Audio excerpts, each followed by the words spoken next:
Hello, everybody. Welcome to a live edition of the Blue Monday podcast. I don't really know what this is. It's not quite a preview show or a review show. It's not on the normal day.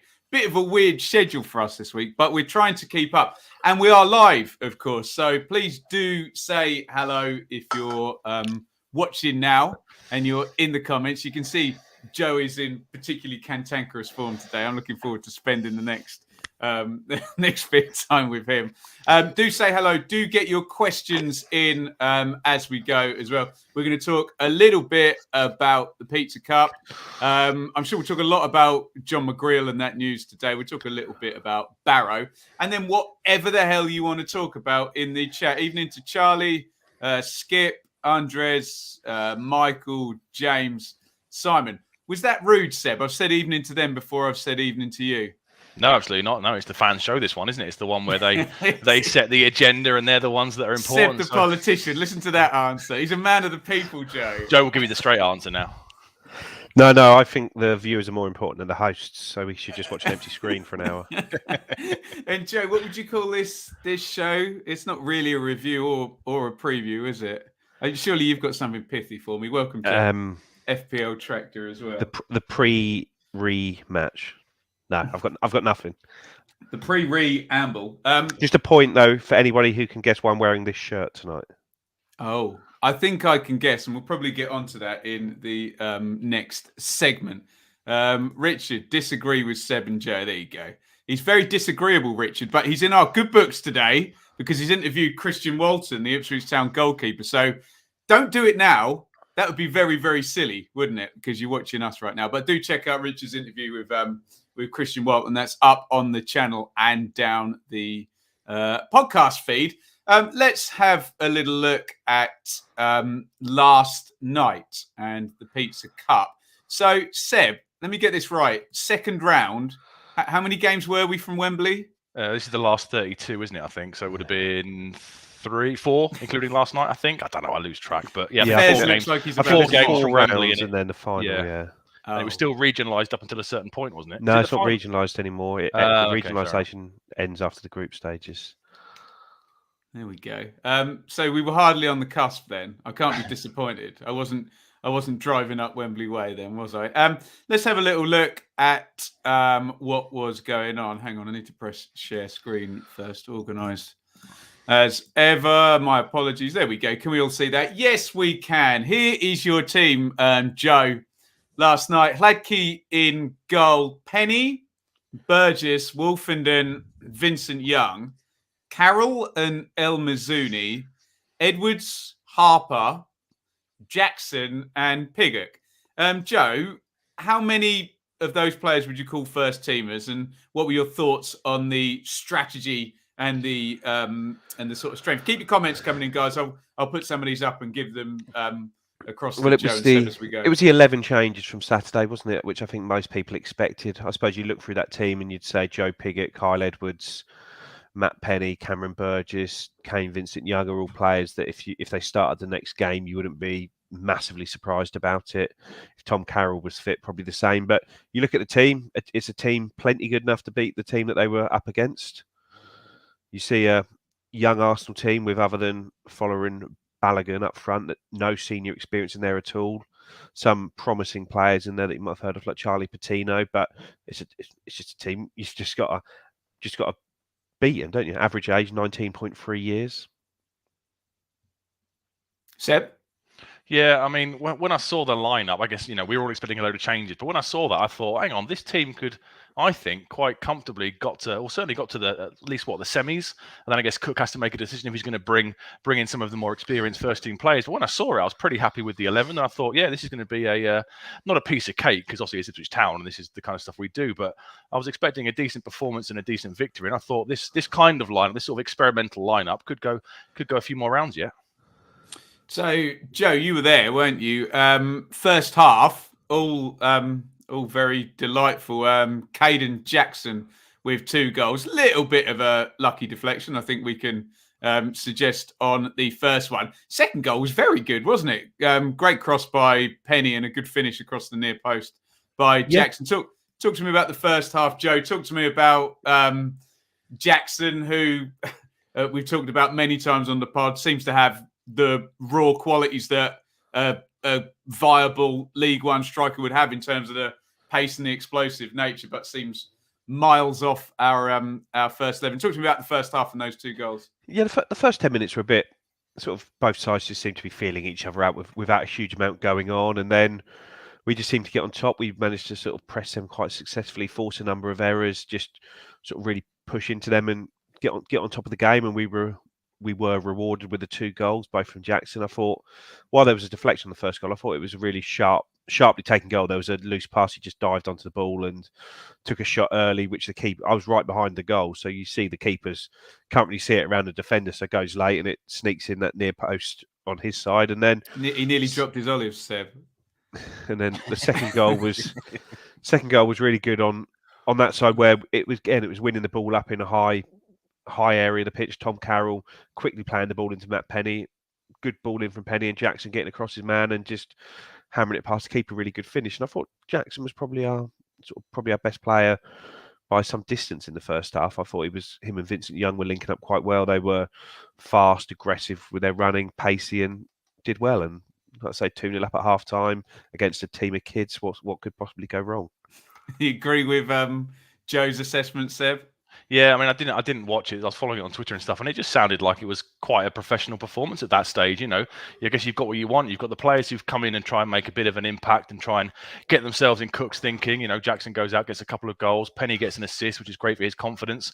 And I just kind of thought at half time, okay, well, I guess we're going to see the game out relatively comfortably now. But no, as I said earlier, it's Ipswich Town, and we don't do that, do we? What went wrong then, Joe? Dreadful goal on 68, and then El Collapso. It's down as an own goal, but it looked like it went pretty much straight in from the corner and caught Fladkey out. I'll give the Arsenal youngsters credit. The second goal was kind of nicely worked, but it was a little bit of a parting of the Red Sea. It's a nice little flick in the build-up to that was quite nice. But why the collapse, Joe? It's because we're Ipswich Town and we're a Paul Cook Ipswich Town side, and that's what we seem to do this season. We go ahead in games, and as soon as the other team tries and turns a screw for a bit, we just part like the Red Sea and concede chances. It was just before the first goal, Balogun had got in and just couldn't quite get the balls out of his feet, and luckily Hladky was sharp to get off the line and dive down and take it off his toes. There's another decent move with ball over the top, and it was Balogun again right on the back post. He's got an open goal and manages you to liked sort of. Balogun last season, Joe, didn't you? We scored a good goal against us last year, or the year before maybe, and he just shanked an open goal wide when it was easier to score, and then he then gets away again, hammers a left foot shot that goes over. The ref gives it as a corner, but it's nowhere near touching an Ipswich player. It should never have been a corner, and the corner. Yeah, like I said, it was right in front of me, but Vincent Young gets a touch on it, but it looks like it's just going straight in, and it's got down to an awkward height by the time it gets to Hladky. It's hard to. I haven't watched it back. I haven't sort of pained myself to sit and watch the highlights of the game back, but sort of went straight in from there, and then their tails were up, passing the ball around, and sort of they just had another decent move, and that one just goes through Hladky. I'd say it's like a donut in goal. The ball just goes through him. I think I read on Twitter earlier, which seemed a good description of him from someone. And it was, but I'd said to my friend in the first half, he was saying, Arsenal's kids aren't really up to much, considering the sort of standard you expect from them, and they weren't. We were just all over them. You expect Smith Rowe and Saka, don't you? Yeah, and I just said to him, I said, in these sort of games, it's just all about momentum. When you're playing these young teams, if you can just get on top of them and stop their momentum, they won't get back into the game. But we just ceded control of the game, and I think it looked like, to me, it looked like Tom Carroll was struggling from about an hour mark. He wasn't really getting around the pitch as he was before, but we just didn't make any changes until the goals were there, and it's just a consistent thing, whether it's the first team, the second team, whatever it is. As soon as the other team starts to get on top of the game, they just cut through us at will almost. And keep your comments coming in, guys. We'll get to some of these. Seb, explain this to me. I can't understand this. How you can make 11 changes, but the same kind of mental flaws and fallibilities are present in a completely different team. Can you get your head around that? Well, not from a player's point of view, but I guess the consistent thing is the coaching staff and the manager on the touchline, isn't it? We just simply don't change anything in game. We are 4-2-3-1, and every single side knows that's what we're going to be. And if we make a sub, we're probably going to make it fairly late on, and we're going to change like for like. So if we bring a striker on, we're going to take a striker off, and nothing changes. And that is the only constant. When we've seen it so far, I guess in the FA Cup as well against Oldham, the second half was pretty poor there, and we have had these games we've made rafts of changes. And no matter who the opposition is, no matter who the players on our side are, we do the same thing. And it must just come back to the lack of in-game management for me. I think that's what it has to be. Joe Fez, you're a man of the world. How many live penalty shootouts have you seen in your football watching time? I don't know. Well, I saw obviously the Colchester one recently, the Chelsea one back in the day. I've seen England. Yeah, I saw that one. I've seen England lose on penalties to Portugal in both Euro 2004 and World Cup 2006 live. Oh. They're the ones off the top of my head, those five. He's gazumped my Aston Villa West Brom in the playoff semi-final a couple of years ago, Seb. All I've got is Shrewsbury away under Roy Keane. It was like a 3-3 draw. I think it was second game of the season. And Connor Wickham scored twice, and I saw us win a penalty shootout for the one and only time I've ever seen it.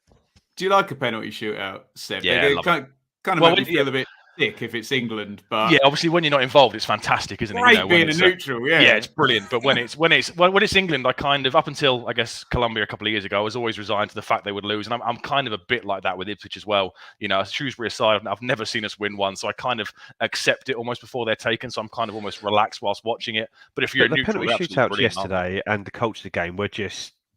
It's almost like a joke just watching them because you don't really the intensity. Care. It's like training or something, isn't it? Yeah. I'd say it wasn't quite the tension of a playoff final. I was going to say that Colombia one, I almost felt more sick when they were one penalty away from winning it than the normal England thing of we've messed it up again, we're going to lose again. But let me just bring up these pens. So Connor Chaplin seemed to be brought on specifically to take one here on 91 minutes. So Evans scored, Balogun scored, Chaplin scored, Olad Mahad it's been shortened there. That is actually his name, Salah Olad Mahad. There you go, Mahand. I'm probably butchering his name there. My apologies to his as long as it's halal butchering, I think it'll be all right. Oh, it's all kosher around here. So Selena and Pigott miss. Rekic misses as well. Joe, what did Selena and Pigott do? Pigott hit the post with a silly run-up as well, didn't he? Against Colchester, he took the run-up where he just sort of like trots up to the ball and then just very casually just knocks the ball to the keeper's right, which was fine against Colchester when the keeper dives the other way. But this time, the keeper dived and just chucked his hat on top of the ball, basically, and saved it. And it's like, well, come on. Just smash the ball as hard as you can because the keeper's not going to save it. Pigott's penalty was a good penalty, but the keeper gets a small hand to it and knocks it onto the post.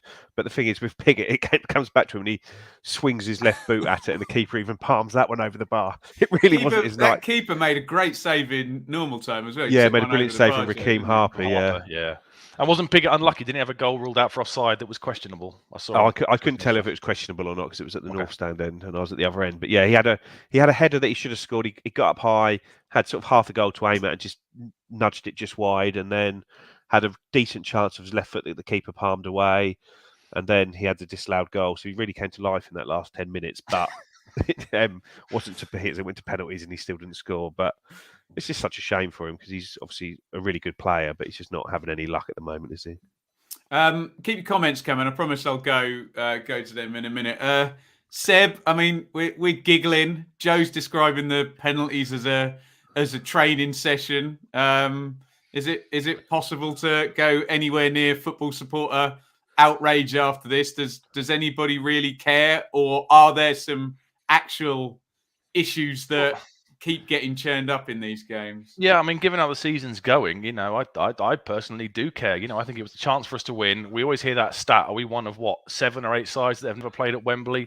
A couple of big boys went out last night, so it was a chance to do some good. And also, it was a bit of a distraction from how badly and how poorly the league season is going, because there's not a chance any of us or any of the ownership group or anybody thought we'd be at this stage, the season where we are in the league. So from that point of view, it's kind of a nice sort of distraction, and we should be beating the likes of Arsenal under-21s. We lost to West Ham's under-21s earlier in the competition as well, didn't we? We should be beating them.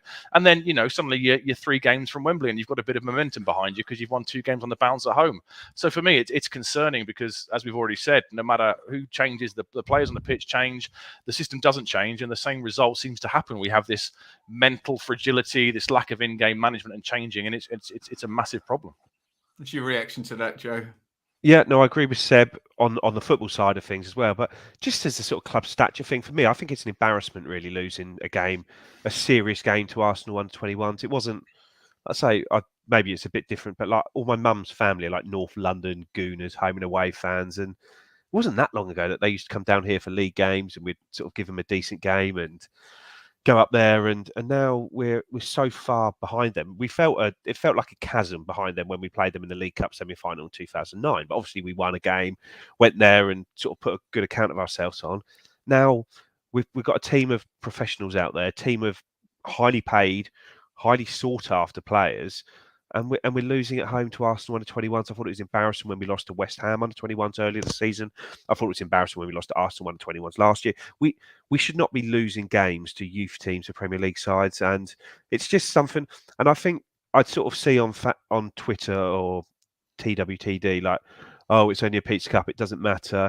I think, well, this is the sort of attitude, this sort of carelessness and don't give a shit how if we lose this game, that has led to us being mid-table in the 3rd tier and the fans still thinking the manager's doing a good job in a transitional season. And it's like the expectations are continually lowered from the team that should attack League One to win it to, oh, well, we've started badly, we'll still go for the playoffs, to, okay, well, hopefully we'll get in the playoffs. And it's been the same story the last 3 years. And I think just the acceptance of cup defeats plays into that as well.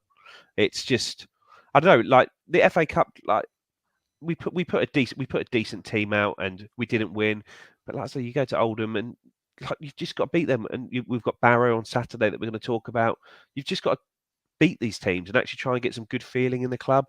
I mentioned previously with regards to momentum, like with obviously that Crew game, which felt very flat after the win. We've got Arsenal under-21s at home, Barrow at home, and then we've got the big game against Charlton that we go into. If we have another performance on Saturday like we've just had, we're going to be flat as a pancake going into that Charlton game, and that could be the game that decides Cook's tenure, whether he's going to keep his job or not. If we don't get a result there and don't get a result at Wigan, that could be it. And I don't think he'd be able to have any complaints if it was. I'm not saying sack the manager, get him out, but lose another couple of games, and they're going to be tough games. Then we're in a really, really poor position, and like I say, the Cups gives the fans something to cheer about, don't they? If we, like, I think a couple of years ago, we played Exeter away in the EFL Trophy, as it was then, and we lost, and it's like, oh, annoying, yeah. But that was even closer. That was a couple of rounds further on, wasn't it, Joe? Round, yeah, we'd beaten Peterborough, and it's like, okay, disappointing to lose to Exeter, but they're a decent League Two side. But losing to a youth team is just, no, it's beyond the pale for me personally. Let's go to some of the comments. Keep your comments coming in on last night. If you're wanting to ask a question or get a comment, we're going to talk about John McGreal next, and then we're going to talk about Barrow. So if you want to get some comments in on them, I'll put them to Joe and Seb. Skip intro, Seb. What do you make, if anything, of Jackson's lack of celebration for both goals? And can I add on to the end of that? Where do you sort of see Jackson in January, Seb? Would he go to another League One club or lower down? I guess it will depend if we can bring anybody in. I mean, I guess the lack of celebration is a combination of the kind of, the level of the game, and also the fact that he could probably score 4 last night, and he's not going to start on in a league game, is he? Let's be honest. I guess in January we clearly extended his contract, thinking we could probably sell him and get some money for him. Otherwise, there was no point doing that. And I guess if we can't bring a striker in and potentially Norwood goes out, then we're probably going to have to keep him in the building as the 3rd choice kind of bench option to cover injuries, or if we do get a few later rounds of the FA Cup against lower opposition to maybe make a couple of appearances there. But it seems strange to extend his contract last year and not have a definitive plan for him. But I think he's miles off the first team. We know he can't play in that lone striker role. He's been sort of tried on this wide attacking role, which he had some joy at last night, but I think he's miles away from the first team.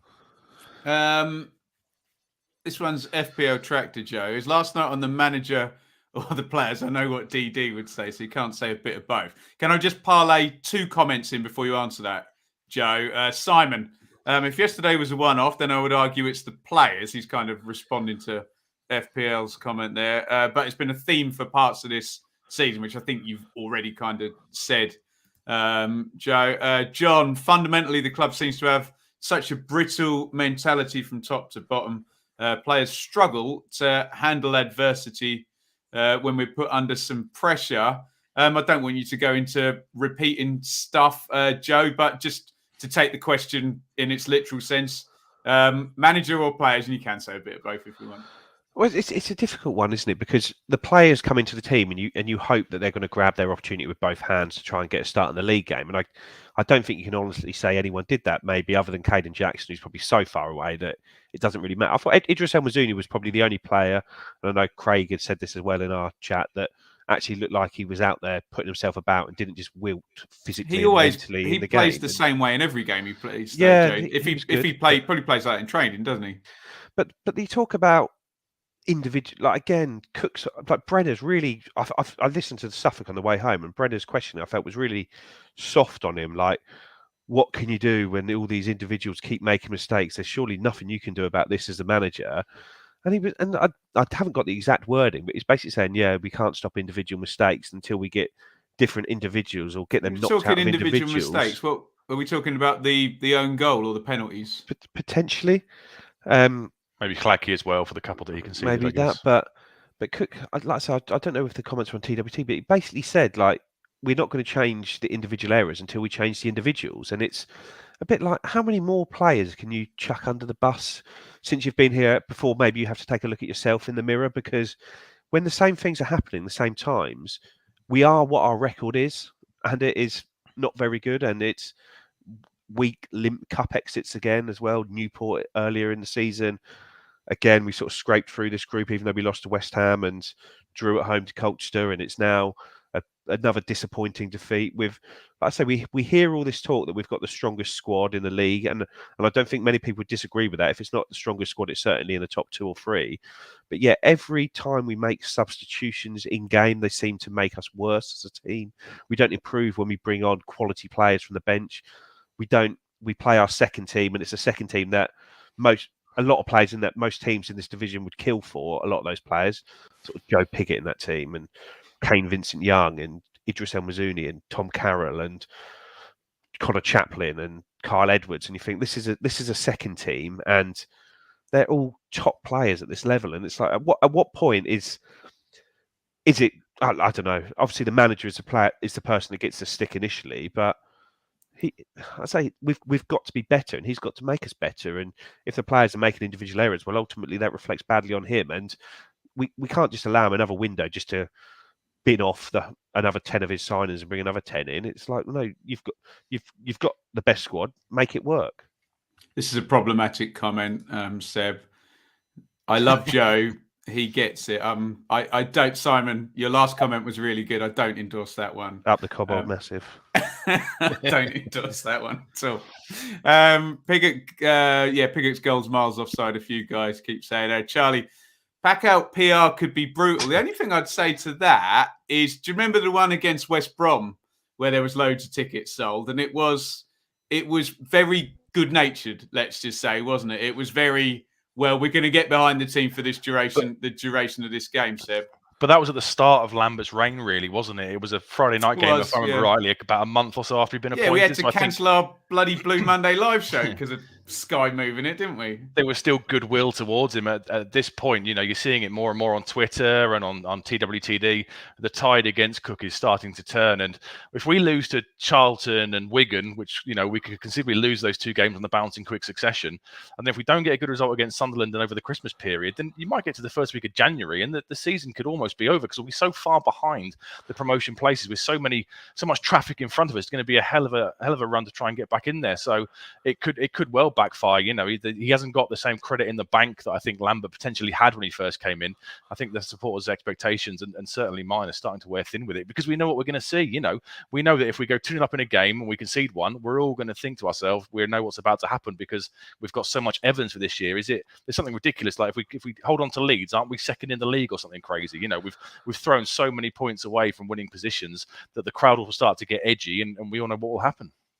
I think away from home in our first 7 or 8 games of the season, we scored the first goal and we managed to win one of those games. Yeah, that was the consistent pattern. Then it's changed back a bit now. I just found Cook's comments on goals. the individuals from last night, and he go said, ahead, Joe, go on. you know yourselves, you know against Crewe when it got nervy. Same again tonight. We make games nervy. We give ourselves problems in games we shouldn't. We're not under great pressure. We're not getting pinned back and clearing it off the line. We have massive individual errors that keep costing us. And until we change the individuals at times, then individual errors won't change. It's like, well... But which other manager is given a free, clean sweep of, all the players he wants, handpicks the best players in the leagues, and, for the second season in a row, he's starting to throw players under the bus? Well, it's not just that. He comes out of the game and he talks passionately about what the game that's happened, but we're not hearing sort of, I don't know, it just seems like he's a podcaster almost talking about the game. Like he's telling us what's happened. He's not actually telling us why it's happened and what he might be doing to change it. But it's, I don't know, it's just strange. And like I say, pack out PR. I think the problem we've got is we've had there's been such goodwill around the club over the last few months since the takeover, and everyone's so excited about it. But like the last 2 home games, it's almost turned to apathy. It's not even negative at the moment. We're almost back to being an apathetic fan base again, which is just wasting this opportunity of a lifetime as a football club. It's just going down the pan. And I think we've won, since Cook's come in, we've won 7 out of 30 games at Portman Road. Well, no wonder the fans are apathetic. I was just thinking about this as Pablo put the question in. No other manager in the EFL is underperforming as much as Kirk. I was trying to cycle my championship knowledge there.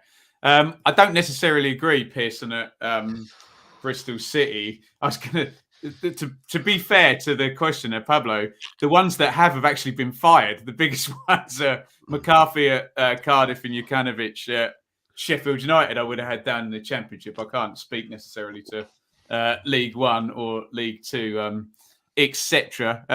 Sorry, this one amused me. Let me bring this one up, Seb. David, with the usual negative narrative around, which we have seen translate to players in the last few seasons, which game do you think will see first to see an ITFC player put their fingers in their ears? That god-awful celebration. Is it going to happen again? Hopefully not. Christ, that was last year we started doing that. It wasn't it? Lambert's second year, yeah, last year in the empty stadium, yeah. Yeah, hopefully it won't make a return. But the more noise that's generated on social media and message boards, and I guess in the stadium, I guess at some point we might see some how should we say, dubious tension. Goal celebrations. Yeah. Yeah. Right. Yeah.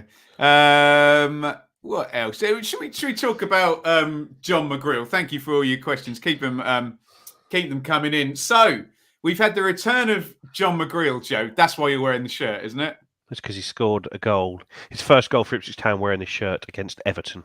And he was a very infrequent scorer. I think he played 400 games for Tranmere or something. I think this was his second ever career goal. Is one against Everton. That would be about right. I love John McGreal, by the way. When we were just saying before we hit go, there was a lot of glamorous players around that team. You sort of had your super speedy David Johnson, your Jim Magilton, creative, Matt Holland, the, Duracell bunny in midfield. And you just stick this workaday, super experienced centre-back who we all expect to, let's be fair, we all expected to be a bit of a clogger. And he was class. Rolls he was Royce. Class, wasn't he, Joe? I remember watching when we did the 20 year of the promotion, all the work on the pod for that, and we had the final, effectively the full game of the final, and you watched, and the ability of John McGreal and Mark Venus as those wide centre backs, their passing ability into the front men was just like sort of years ahead of where sort of football was at that time. It's sort of they're the sort of two players with that style who could play in today's game. And I say maybe John McGreal. Would anyone prefer him to Toto Enciala at the back at the moment? One thing I always remember about John McGreal, Seb, I don't know why I remember this. I was in Churchman's at the playoff semi-final second leg, the big 5-3. And I don't know if anyone else remembers this. It's right before the end of the game. So it's before Magilton has got what would have been his third goal, wouldn't it? And made it, 7-all at that point or something. And the ball goes into the right back area. And John McGreal just boots it up in the air. And I just remember, I don't know, he was a brilliant player, but I just remember at that time thinking, we've done it again. We're going to lose this. We've been brilliant all season, and we're not going out. What are your memories of John McGreal said before we come to his return? Absolute classy player, wasn't he? I remember him being a really good crosser of the ball as well. He'd sort of get forward in that right-sided centre-back position. Wilness would be towards the byline. Yeah, he'd put it back, wouldn't he? And McGreal would swing it in. I think against Wolves, I remember Scowcroft, scoring in a 1-0 home win in about November-ish time. And just a really, really solid player, really good with the ball at his feet, like Joe said. Him and Venus pinging balls out and about. Really good defender. And just a really good character is what you hear as well, isn't it? You hear he's a really good guy, and delighted he's back involved in the team now. So what's the deal then, Joe? You're telling me he's come in under the auspices of one thing, but he might be wearing a couple of hats. Yeah, well, I heard it's more of a first team coaching role than an under 23s, and his involvement with the under 23s is going to be more along the lines of, if there's any real involvement, sort of a link player between the under 23s and the first team. So, but I think this is very much a first team coaching appointment without sort of maybe putting some noses out of joint in the sort of coaching staff or the club with the announcement. But don't be surprised to see John McGreal at more first team games than see him at under 23s games. He's been at most games this season as it is. What's on the CV, Seb? He did Colchester. Am I misremembered? Did he do Swindon or? For like a month. Yeah, for like a month. He didn't manage any games there. He didn't. Yeah, it was just pre-season, wasn't it? And he left after about a month or so. So not really involved there. So 4 years at Col U, wasn't it? A couple of 7th place finishes and then a loss in the playoff semi-final. So some decent time there. And obviously, we all know what he was like as a player. At least now we're going to have a proper defensive-minded player involved in our coaching. Hopefully in the first team stuff. Maybe he can take the defensive set pieces off of Francis Jeffers. He also had a couple of really good cup runs with Colchester as well. I remember them. Did they beat Spurs? Man United, I remember. Played Man United one year, played Spurs one year. So they definitely overperformed in cups, didn't they? Yeah, I remember that. Yeah. John McGreal was watching the under 23s at Stowe back in pre-season. So, having been appointed in that capacity, not a huge surprise. Could see him ending up as interim manager, dearie me. I know what you're saying, though. FPL Tractor. John McGreal is definitely in my top 5 underrated players ever. Paul Mason is also on that list. Love watching McGreal. McGreal takes over. Wolfie comes back into the side. There we go. Anything else? No, I think we're all good on John McGreal and his return. Right, Seb, fill us in. Barrow in the FA Cup. Who are Barrow and what can we expect? So I've done a sort of a watered down version compared to what me and Rich normally do. So it's very, very similar to Oldham in round 1 in terms of where they are and how their season is going. So at the moment, 20th in League 2, played 19, only won 4 games this season, plus the FA Cup victory. Drawn 7 and lost 8, scored 20 goals and conceded 24, and they've lost 4 and drawn 1 of their last 5 games. So they're not in good form going into this one. They played Banbury United, who I think are in the Southern Conference Premier League in the first round of the FA Cup when we beat Oldham, and they won 4-0. And they seem to go full strength in that game. So it looks like they haven't got the biggest squad in the world, but it looks like they kind of look to take the Cups relatively seriously.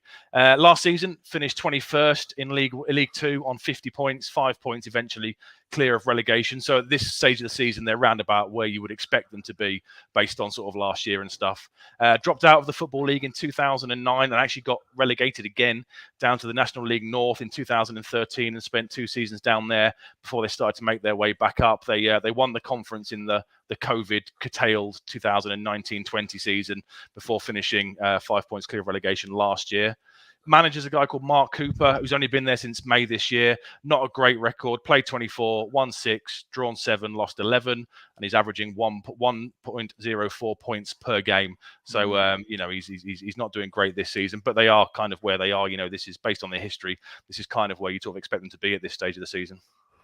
So, Joe, you already mentioned the Charlton game, and I assume that's going to come into both your guys' thinking in terms of your 11s here. Do you remember we did this last time for the Oldham game? I don't think we got a single player right. That team was a bit more heavy duty than we thought, Seb, wasn't it? Yeah, I think we sat here trying to predict it, and we were like, oh yeah, he'll definitely play and he'll definitely drop out. And then Paul Cook went full strength, didn't he? Surely he's not going to do that with Charlton on the Tuesday night, Joe, is he? Well, I think it's going to be quite a strong team. Personally, I think there is. I think we're trying to make an effort with the FA Cup this year, and I know it's only a pizza trophy game, but I think that defeat is just going to really set us back. And I think we've now got to go out there and try and win this Barrow game, because if we don't win this, it just heaps of pressure on him for Tuesday for Saturday. So it wouldn't surprise me to see an almost full strength team out, 7 or 8 of the starters for Tuesday in there. Let's do some group think between the two of you then. Give me a name for keeper then, Seb, and then Joe. It's got to be It's got to be Walton, hasn't it? It's got to be Walton, surely, after last night. Well, I wouldn't even be that surprised if Holy would have come back in, maybe, but it can't be Flagship, surely, after that. I'm going to hold you to account on this one. Walton. Joe, right back. Donasian. Seb? Yeah, I agree, Donasian. Yeah. Seb? Wolfenden, I think, might get a start. I wouldn't be surprised if it's Wolfenden and Burgess again, maybe, but if he's going to go strong, it'll be Wolfenden, maybe, and Edmondson on the left. Joe? Yeah, no, I agree. So Wolfenden and Edmondson? Yeah. Yeah. Left back, Joe? I think give Matt Penny another game. Seb? Agree, yeah, got the assist, and he'll get the game, I think. Double pivot then, Seb? I think Lee Evans might well come into it, and I'd like to see El Mazouni stick alongside him. I'd like to see Sam Morsey and Idris El Mazouni as a pairing there. What am I putting down? Put Morsey and El Mazouni. We'll go with Joe. Morsey and El Mazouni. 3 off the front. Joe, being you care so much. Aluko, Edwards, and Chaplin. What do you think, Seb? Yeah, I think those 3 as well. I think it'll be the same. And I think Pigott up top again. I think Bond. I think Bond. Do you think? Okay. Who was your 3 off the front? Yeah. Sorry, Aluko. Chaplin in the 10, Edwards left. Although Jackson, to be fair, he might get a start. He scored twice. He might well get a start in that wide right. What's the worst that could happen? So what are you two saying? Walton, Donasian, Wolfenden, Edmondson, Penny, Morsey, El Mazouni, Aluko, Chaplin, Edwards, and Pigott. That should beat Barrow. By the way, I watched QPR on Monday. Macaulay Bonne is getting nowhere near that first team. Nowhere near. They've settled on... they've got Chair and Willock now as a 2 off the front. And then they have Charlie Austin, Andre Gray and Lyndon Dykes. No way is he getting near that team from what they've settled on with. No, Chair I and think Willock are their best like 2 Warburton players. Said the other day, I think basically Macaulay Bonne come out saying, "Oh, if they bring me back, it'll really pee me off, so I don't want him to." And I think Warburton just he's then asked that question. Macaulay Bonne said he doesn't want to come back here. What are you going to do about it? And he's just given the, if we want him back, we'll have him back. There's more chance of James Norwood starting as Ipswich's number 9 than there is Macaulay Bonne starting as QPR's number 9. Yeah, I think Mark Warburton was just sort of not chucking his way back, but maybe just reminding Macaulay Bonne that he is contracted to QPR. He's got to make a point, hasn't he? Yeah. Right. There we go.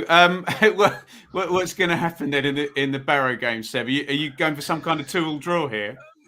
Yeah, 2-0 up at half time and then throw it all away and then get a replay on a cold Tuesday night. Actually, I wouldn't mind a replay because I've not been to Barrow, so I could tick that one off. No, where is it? It's up near right up in the very northwest, like Cumbria, Blackpool, Cumbria kind of way. Oh, yeah, that sounds like a replay all day long, doesn't it? It's so far out in the sticks that when Ian Evatt was their manager there, who sort of took them up, they have a training base in basically Manchester, because otherwise the players won't play for them because it's just so far out the way. So they basically train in Manchester. Fleetwood? No, it's further than Fleetwood. It's further. There isn't anything. There's the sea, isn't it? So they basically are based as a club almost in Manchester. They just hire training pitches in Manchester. All the players train there, and then for the games they head up right up to the northwest. A bus takes the home team effectively up from Manchester up to there. Was David Dunn their manager? The old very briefly. Yeah, well, Ian Evatt had done a really good job there. That was sort of like when they were that Barrow-Salona, and they were getting a lot of. That's rubbish. I don't like that. Yeah, but they were playing some brilliant stuff. Basically, sort of 3 men in the box on their own goal kicks, passing it out from the back, really good. But then when they got promoted into the Football League, Ian Evatt got the Bolton job. David Dunn came in, and he did okay, but struggled. And then they brought in. I can't remember the guy's name. Rob Edwards, is it? Or no, he's a Forest Green manager. But sort of a coach came in for 4 or 5 games, won most of them. They then appointed a new manager who lasted about 10 games before he got sacked, brought the assistant back in again, who then did a really good job, and then they've given the job to somebody else who then struggled. But it's almost like the assistant who got the job should have been the one who sort of had the job full time, because he had a really good record both times he was in charge. But yeah, Mark Cooper is just your sort of journeyman, lower league manager. He's been at Swindon, Barnet. He's actually Terry Cooper's son, the old Leeds Stevenage, not far from me, actually. Yeah, Stevenage, but yeah, he's Terry Cooper's son, the former Leeds manager. So he's what a player. obviously had to deal with losing his father earlier in the season, but he hasn't. I don't think he's pulled up any trees there, and I don't think he has done in his last few jobs. He's been at Forest Green previously as well, but I don't think he's. I think he's quite a strange manager that sort of a lot of people don't like him or get on with him, but he's got a decent record at a few places. So home win then, Seb? Surely, I mean, well, I'd have said this at 7:40 on Tuesday night, to be honest. Yeah, hopefully we'll get some momentum and confidence back. If he kind of plays a hybrid side between the proper first team and some of the ones that were playing the other night, I guess that'll give us some sort of hope, and hopefully we'll see a much improved performance, and hopefully just some confidence going into these next two games, because, you know, Charlton and Wigan away is a hell of a tough run, and we need to be going into those buzzing. Whatever team we put out of our first 24 professionals, you'll look at it on paper and say this team is good enough to beat Barrow. So it's just I agree with that. It's just a case of whether they do or not. But because the team that we put out against Newport was good enough to beat them, the team that we put out against West Ham U21s was good enough to beat them, the team we put out against Oldham in the first round, the team against Colchester, the team against Arsenal U21s is good enough to beat them. But for whatever reason, this club and cups do not go well. So. But like I say, it's a case that if we don't have a nice win there, and I'm not talking about when we beat Crewe, I'm talking a good, comfortable 2-0 win under no danger, going into Charlton, it's just going to be, there's going to be no confidence in the fan base. And we've got over 3,000 fans going there. It's going to be a big, boisterous away end that day. Everyone's going to be looking forward to that, having a few beers in the day, up on the trains, and that is one going, where... Joe? I'll be going. Yeah, you're quite boisterous, aren't you? Yeah, I can be. Try and keep it under wraps. But yeah, no, it's we like I say, I don't want to be going up on the train on Tuesday, chatting to a few people, having a few beers, feeling bloody hell, we've lost to Barrow on Saturday, we've lost to Arsenal last week. We're not playing well, and this could be the end of Paul Cook at the moment. We are at that stage of things. If things don't turn around quickly, we are in big trouble, that this season's going to be wasted, and all this enthusiasm, all this goodwill is going to be wasted with it. Get your questions in. We'll go a little while longer. If you want to ask Seb or Joe any questions, get them in. I can see a couple I can already put to them there. Seb, this is kind of a preview show, isn't it? So would you like to talk about the lovely venue that is the Greyhound in Ipswich, who are our partners for all our preview shows? Absolutely, yeah. As always, the pre-match show comes with a partnership from the Greyhound, the best pre-match and post-match venue in Ipswich, without a shadow of a doubt. Get yourselves down there on Saturday. I'm not sure. Rich is probably likely to be there. Dave might be there again. Is it boisterous? No, not at all. It's lovely. You sit outside. You've got the lovely. That's why I don't go there. Yeah, but that's why Joe never comes. He doesn't meet the criteria. He's far too rowdy for us. Lovely heaters, lovely booths out the back, great food, great beers. Yeah, get yourselves down there, and if you see any of us, come and have a chat. And one thing I will say as well, not about the pubs, but you might have noticed on the Twitter feed the Blue Monday Advent calendar that we've been doing over the last couple of days. Yeah, it's really good. But, very good. I have spent an inordinate amount of time counting how many times each player has worn each number of shirt at Ipswich Town. So I now know who has worn each shirt the most times between numbers 1 and 59. So we have so far had the first two numbers, which is number 1. Where can people find that, Joe? Just on the Blue Monday Twitter. So we're just releasing it day by day. So number 1 was Paul Cooper, who's made 575 appearances in the number 1 shirt. High bar. Number 2, George Burley, who's made 500 in the higher bar. Number 2 shirt. And number 3, I'll give it away for everyone for tomorrow. I think we know. Is Mick Mills is who we're going to have tomorrow. But after Mick Mills, I think people might get number 4, but I don't think anybody will be guessing who number 5 and number 6 are. Interesting. Okay. Right. Well, check that out at Blue Monday ITFC. Get your questions in if you would like to like us to go a little bit longer. Get questions in for Seb and Joe. Do check out Richard's interview with Christian Walton, and we do need to give the club some credit because we said for years and years there was, a bit of a disconnect, and we don't necessarily blame the previous press officer and the staff working there. I don't think it was encouraged, but a big thank you to the current press officer and people there for allowing us to speak to Christian Walton. And it's not about us as such as a podcast; it's about allowing fans to hear from the players and build up that relationship. So we do need to give the club some credit there, and go and check out. I've listened to about 20 minutes of that whilst taking Arlo for a quick circuit, but he did the business that he was on the circuit for quicker in, so I didn't get to listen to the whole show. I wasn't out for the full half an hour. Right, I've listened to it. It's really good. It's sort of a really interesting sort of general chat with him. Is sort of about his sort of background and sort of coming from a small town down in Cornwall. Is it Cornwall or Devon down there? I don't know. I guess Devon, Plymouth, and it's a really interesting chat. It's sort of quite an open chat, and I think these longer form interviews do really find a way to actually sort of get to the nub of a matter rather than just your standard normal footballer interview saying, what did you think of this? What did you think of that? It's a really interesting chat. So thanks to Marcus Nash at Ipswich who helped sort that for us, but also well done to Rich who did a really good job with it as well. Let's go to some questions. Get your questions in. We'll go for another few minutes as long as there's questions. Seb, Mark, could Barrow be Paul Cook's tipping point? Okay, let me play out a scenario. Let's say a 3-1 home defeat to Barrow. Oh, good God. If that happens, Christ, the fans will turn. I mean, I don't think they would fire him off the back of an FA Cup game, but if we lose that to Barrow, then the games against Charlton and Wigan are definitely going to be, real hard work, and lose those two. And I think we would be at the point where we'd have to, shake hands and push back from the table because it's just not working.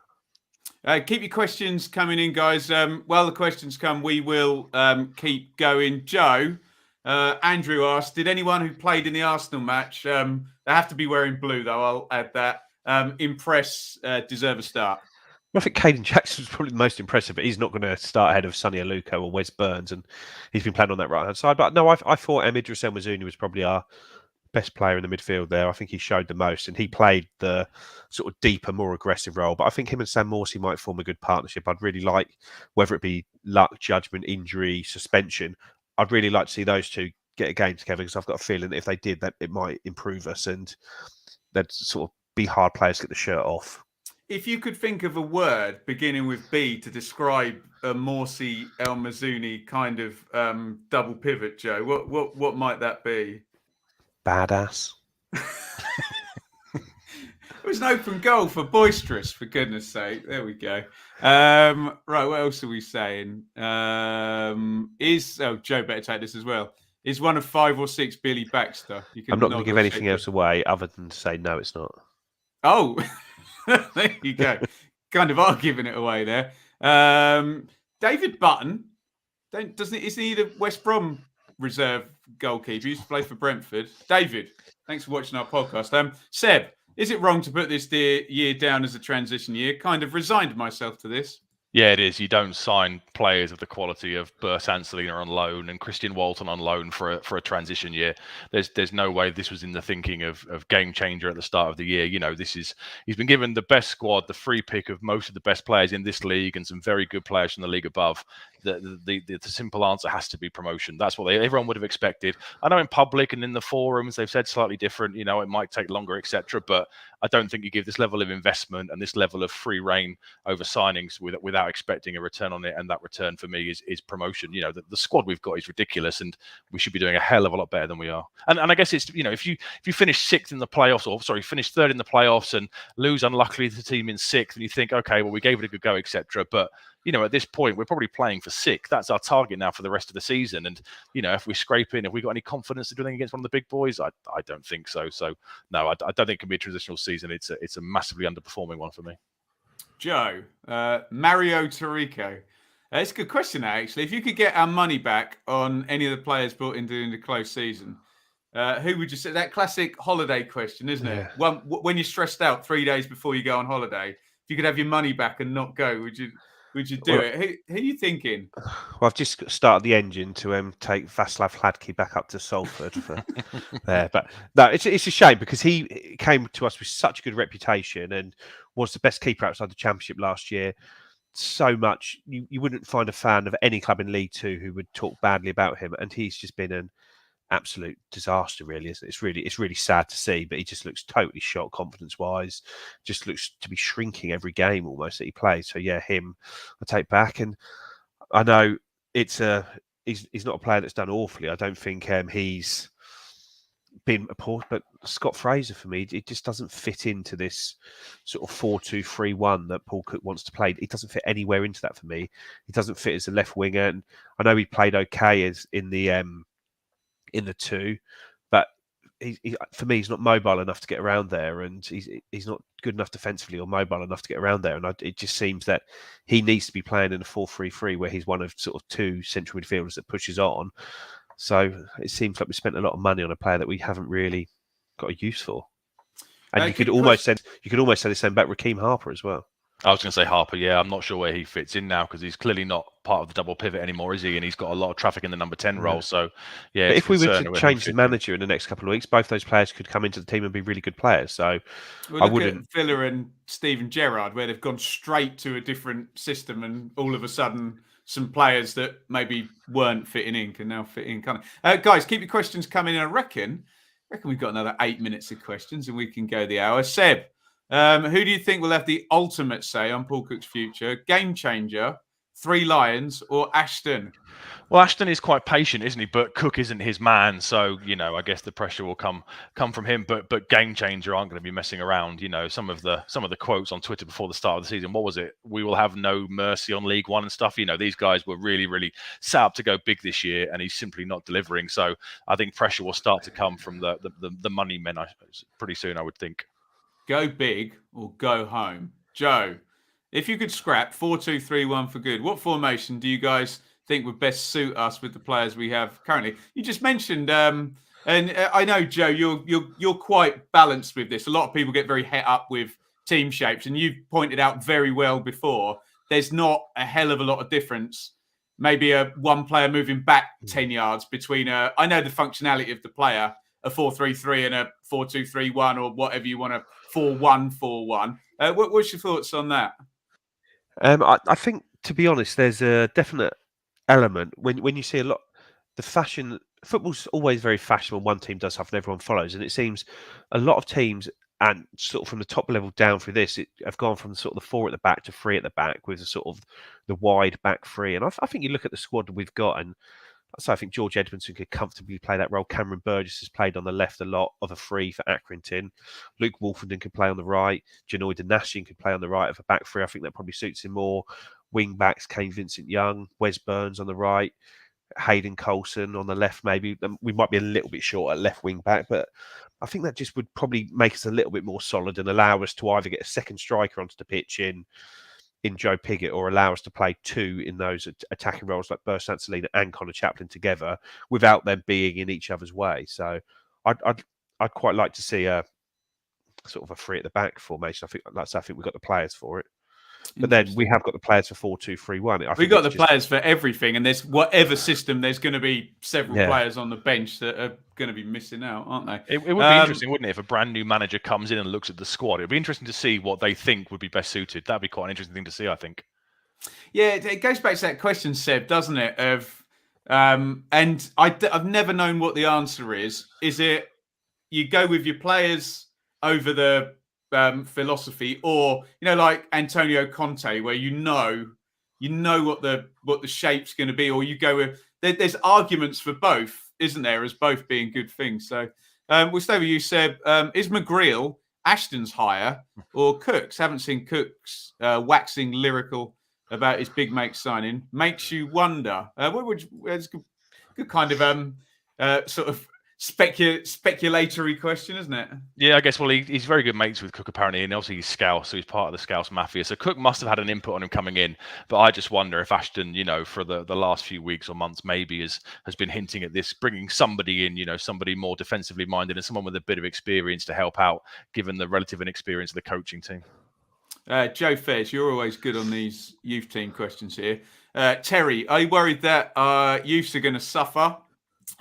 What's next on the conveyor belt from the youth team, Joe? If there was someone you suspected, I know Bailey Clements has got in at left back the last couple of games. Who's probably the most kind of impressive next? is sort of Cameron Humphreys as a midfielder who's played in I think the Newport game earlier this season, and what sort maybe of a the West midfielder Ham is he, game. Joe?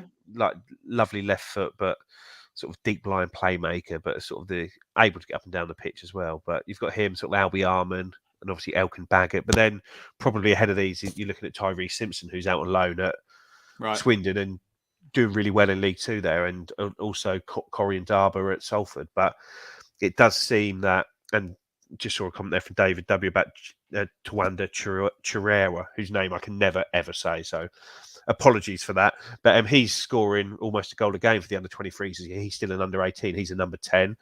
But yeah, these players are not going to get a look in at all because there's so much traffic for them to get through. And we're going to sign more players, no doubt, in January. Like, the squad is going to keep being added to.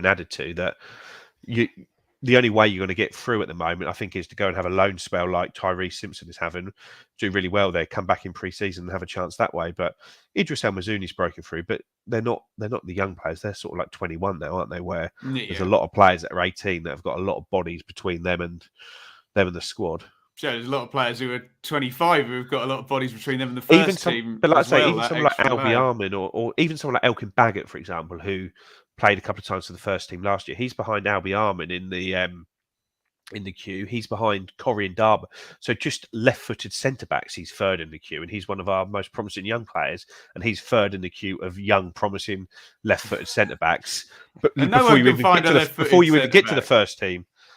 Deary me. Andrew, Seb, what would you change about Paul Cook's approach that you think would turn the season around at this point? And we obviously need to acknowledge that when you hire Paul Cook, you know what you're going to get. So there is, it's worked at other clubs. You don't hire the guy to then ask him to do something different. But I think Andrew's question is not unreasonable, is it? No, I just like to see some more in-game management, and change tactics at some point in the game. If the tide starts to turn, I know Mick had an awful lot of doubters towards the end, but the one thing Mick was brilliant at was the in-game side of things, wasn't it? I remember you always talked about Villa away, didn't you, with the Emir Hughes win. And Mick changed things about 3 or 4 times and changed systems, and that's what I'd like to see. If the tide is obviously turning and we know we're sort of mentally fragile and the crowd can sense what's coming, why can't we just look to maybe go to a flat 3 in midfield? Just something different, to kind of stem the inevitable. The definition of madness is doing the same thing over and over again, expecting different results, and that seems to be what happens when we when we concede a goal. If we're in the lead, we all know what's going to happen. So I'd like to see some sort of reactionary things from our management. I also think really even mess up the opposition benches, Joe, wouldn't it? As well, they're probably saying in their pre-games, look, they're not going to switch to a different shape. This is what you've got to stop. If they get it right, good luck, like at Wickham or Doncaster, Pompey, etc. Sorry, Joe, what were you going to say? Well, just on that note, I think ITFC Analytics did a good thread about the Crew game the other day, just sort of basically saying how Tom Lowry just became a free player effectively, and we just didn't pick him up and deal with him at all. They just changed the shape to do that. But when it was talking about sort of manager, not just Mick McCuffey, but you go back to like George Burley and this game, the shirt that I'm wearing when we beat Everton 3-0, you go and watch that game and it's an absolute masterclass tactically of just changing it up all game. Jamie Clapham just being that player going from left back to left midfield to centre mid and just using him as almost just the key player just to set how we're going to play. And that was against Walter Smith that day, who just could not keep up with us at all. And I know that was a squad that Burley had built over years, but it's just getting those players on the same wavelength. But we'll see. And that was also a squad that got promoted with the 3 and went to the 4 and had great success, like you say, with maybe one key player who could move position in game. So yeah, it's a very good point. Rich is saying there's a retweet. Luke does some good work, doesn't he? On Toure with there. Who's the guy who plays for Villa, Joe? Chukwuemeka. Yeah, he went through on goal yesterday, and I had to talk about him in my review show today. So I feel your pain, guys. We're coming up the hour. Let's just make a quick apology to FPL Tractor, Michael, Gary, Eric. Sorry, Eric. Why am I being ignored like Miles Kenlock? I'm sorry. We literally, the thing goes down and I just click on what's there. Please, apologies. If anyone did get ignored in the chat, there's literally no thought. I'm trying to keep the conversation going and then click on it. So apologies, Eric, who's a good subscriber for us, but we're not willfully ignoring anybody there. So accept my apologies there. Right. Thank you. What did you call it, Joe? The preamble, review preamble. I've sort of blocked that from my memory. Yeah. the boisterous. What else would begin with Banter B? Brigade. Oh, that is sensational. Oh, that's why he's here. Let's give one more plug for the Greyhound, Seb. Absolutely. Yep. Get yourselves down there. Pre-match, have a chat with the guys if we're about, and obviously post-match as well. And Joe, one more plug for your Colin the Caterpillar, Marks and Spencer's Advent Calendar. Yeah, just follow the Blue Monday Twitter feed and go from there. Just quickly, I know we've gone over, but it's just a comment from Michael there about not changing systems during the game. I'd love to hear from a Wigan fan. I'm sure there's none watching this video because why would you be an hour deep into an Ipswich Town chat if you're a Wigan fan? But what did they ever change shape there? Did they stick to that 4-2-3-1 so rigidly, or was there times when they moved away from right it? Back to central midfield, Joe? Yeah, but I can't remember those games. But I'd love to know on that. No, they didn't. Is my understanding. It was a player called Cal Naismith who was there. Jamie Clapham, who would move from left wing to central midfield to left back to centre back. But my understanding is no, it was very. That's what they're doing. And I don't want to stir the pot right at the end here, Joe, but surely ultimately Cook wins out in that argument at Wigan because where he left them compared to where he had them, it worked, didn't it? It needed a lot of time and a bit of and a lot of investment. Their players were very well paid players. They're signing. Oh, it's helpful having Reece James and Anthony Robinson as your fullbacks. Yeah, and Kiefer Moore signing for £3 million. And Kiefer Moore. Yeah, I totally accept that, Joe. Yeah, totally. And a sounding board number 2 in Liam Richardson. Yeah, there we go. Right, unbelievable stuff. I'll give one more plug. Check out Richard's interview with Christian Walton, which is great actually because we often get, what do you guys know about football? You're just fans. Well, Christian Walton's talking on our channel now, and he's literally in the team. So there you go. He knows what he's talking about, doesn't he? Right. Thank you, everybody, for watching. And we will be back, I think it's me again, on Sunday, talking about Barrow. And 7 is 2-2 draw and a replay. A replay in between Wigan and Sunderland. Brilliant. We play in the North Sea. Yeah. Last word from you, Joe. I haven't got the energy. Boisterous. Last word from you, Seb. Just win on Saturday. There you go. Just win. See you later, everybody.